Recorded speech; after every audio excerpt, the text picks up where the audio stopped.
Trump যদি ইরানের বিরুদ্ধে আবার বড় ধরনের সামরিক অভিযান শুরু করে ভাবেন যুদ্ধটা শুধু মধ্যপ্রাচ্যে সীমাবদ্ধ থাকবে, তাহলে তিনি ভুল ভাবছেন।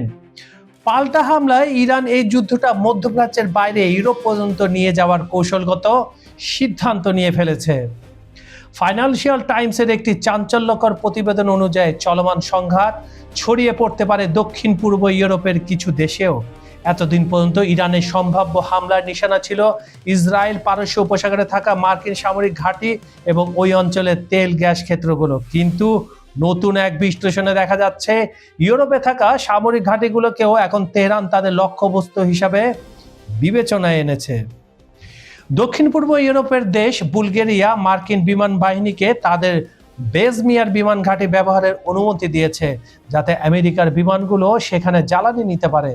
ইরান মনে করে যুদ্ধ বা সামরিক অভিযানে কোনো দেশ যদি শত্রুপক্ষকে বা স্থান দিয়ে সাহায্য করে তবে সেটিকে আর নিরপেক্ষ দেশ বলা যাবে না। ইরানের সামরিক বাহিনীর পক্ষ থেকে তাদের প্রতিরক্ষা কৌশলে বড় ধরনের পরিবর্তনের বার্তা দেওয়া হয়েছে। সিনিয়র উপদেষ্টা ব্রিগেডিয়ার জেনারেল মোহাম্মদ রেজা নাকভি এবং প্রভাবশালী ধর্মীয় নেতা আব্দুল নবী মুসা ফারাদ এই বিষয়ে বক্তব্য রেখেছেন। নতুন নীতি অনুযায়ী ইরান আর শুধু নিজেদের সীমান্তে বা প্রতিরক্ষামূলক অবস্থানে সীমাবদ্ধ থাকবে না, শত্রুপক্ষ আক্রমণ করলে সরাসরি তাদের নিজেদের মাটিতে গিয়েও পাল্টা আঘাত হানার সক্ষমতা বাড়াচ্ছে তারা। ইরানের ক্ষেপণাস্ত্রের পাল্লা বাড়িয়ে 15,000 কিলোমিটার পর্যন্ত করার চেষ্টা চলছে বলে দাবি করেছেন মুসা ফারাদ। এই পাল্লা বৃদ্ধির পরিকল্পনা সফল হলে ইরানের ক্ষেপণাস্ত্রের আওতায় সরাসরি আমেরিকার মূল ভূখণ্ড চলে আসবে। বর্তমানে ইরানের হাতে 3,000-এরও বেশি ব্যালিস্টিক ক্ষেপণাস্ত্র এবং মিসাইল সিটি খ্যাত বিশাল ভূগর্ভস্থ ঘাঁটি রয়েছে। এই তথ্যটা অনেক পুরাতন। এই যুদ্ধের পরে 40 দিন এবং 18 দিনের যুদ্ধের পরে ইরান যে সময়গুলো পেয়েছে সে সময় তারা আরো দ্বিগুণ করেছে তাদের ক্ষেপণাস্ত্র আবার ড্রোন উৎপাদনে। তাই 3,000 না, এটা এখন ডাবল হয়ে যেতে পারে। ইরানের শাহাব 3, সেজ্জিল এবং খোরামশার মতো ক্ষেপণাস্ত্রগুলো পাল্লা প্রায় 2,000 কিলোমিটার, যা মধ্যপ্রাচ্যের জন্য ইতিমধ্যে বড় হুমকি। এছাড়া তাদের আরও কিছু ক্ষেপণাস্ত্র রয়েছে যেগুলোর পাল্লা 3 থেকে 5,000 কিলোমিটারের মধ্যে। বিশেষজ্ঞদের মতে ইরানের ক্ষেপণাস্ত্র আর ড্রোন প্রযুক্তির নেপথ্যে উত্তর কোরিয়া ও চীনের কারিগরি সহায়তা রয়েছে। এমন খবরও বেরিয়েছে উত্তর কোরিয়ার ওয়াংশন 15 আন্তঃমহাদেশীয় ব্যালিস্টিক মিসাইলের রকেট বুস্টার প্রযুক্তি ইরানের কাছে হাত বদল হয়ে থাকতে পারে।